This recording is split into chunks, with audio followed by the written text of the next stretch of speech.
Hello friends, movies all অ্যাবাউটে আপনাদের স্বাগত। শাকিব খান অভিনীত বরবাদের টিজার ড্রপ করা হয়েছে। এখানে শাকিব খান ছাড়াও রয়েছেন যিশু সেনগুপ্ত ও ইধিকা পাল। টিজার দেখে তো বোঝাই যাচ্ছে যে আপাদমস্তক অ্যানিমেল থেকে ঝাড়া। শুধুমাত্র অ্যাকশন সিন এবং সেগুলোর ডিজাইনিংই নয়, গল্পের প্লটও অ্যানিমেল থেকে নেওয়া। অ্যানিমেলে দেখানো হয়েছিল যে রণবীর তার বাবার প্রতি অবসেসড। এখানে দেখানো হচ্ছে শাকিব খান তার গার্লফ্রেন্ডের প্রতি অবসেসড। মানে বুঝতেই পারছেন মেকাররা গল্পের স্ট্রাকচারটাকেও ছাড়েনি, সেটাও অ্যানিমেল থেকে কপি করে দিয়েছে। এবার প্রশ্নটা হলো, এই মুভি বক্স অফিসে কালেকশন করতে পারবে কি? দেখুন, বাংলাদেশে কিন্তু এই মুভি রীতিমতো ঝড় তুলবে। হিট শুধু নয়, আমার মনে হয় ব্লকবাস্টার হবে। কিন্তু ইন্ডিয়াতে এটা সাফল্য পাবে কি না তা নিয়ে সন্দেহ আছে, কারণ ইন্ডিয়ার মানুষ এই ধরনের মুভি অলরেডি দেখে ফেলেছেন।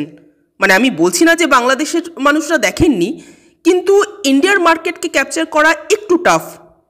আর বরবাদ যদি নতুন কিছু প্রেজেন্ট করতে না পারে, উপরন্তু সম্পূর্ণ মুভিটা যদি বারবার অ্যানিম্যালের কথাই মনে করায়, তবে কিন্তু ছবি হিট তো দূরের কথা, ছবি নিয়ে খিল্লি হবে বেশি। মুভিতে এই অবসেশনের অ্যাঙ্গেলটা না রাখলেই হয়তো ভালো হতো। যাই হোক, এমনিতে টিজারটা খারাপ লাগলো না। শাকিব খানের অভিনয় বেশ ভালো লেগেছে। শুধু নায়ককে এখানে রেপিস্ট কেন বলা হলো, ঠিক কী দেখাতে চাইছেন পরিচালক বুঝলাম না। তবে আমার মনে হয় শাকিব খান রেপটা করেনি, করেছেন যিশু সেনগুপ্ত বা অন্য কেউ।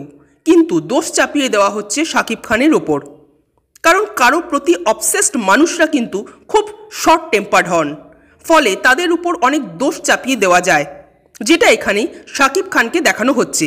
তো এইরকম কিছুই হয়তো হতে চলেছে, বাট সেটা না দেখিয়ে যদি এরকম দেখানো হয় যে নায়ক নিজেই রেপ করেছেন, তাহলে সেটা নিয়ে সত্যিই কিছু বলার নেই। আমি জানি না এতটা ডার্ক জিনিস সত্যি কোনো মুভিতে দেখাবে কিনা বা দেখানোটা উচিত হবে কিনা। যাই হোক, শাকিব খানের অভিনয় ও এক ঝলকে যিশু সেনগুপ্তের ধামাকেদার এন্ট্রি দুটোই কিন্তু মারাত্মক ছিল।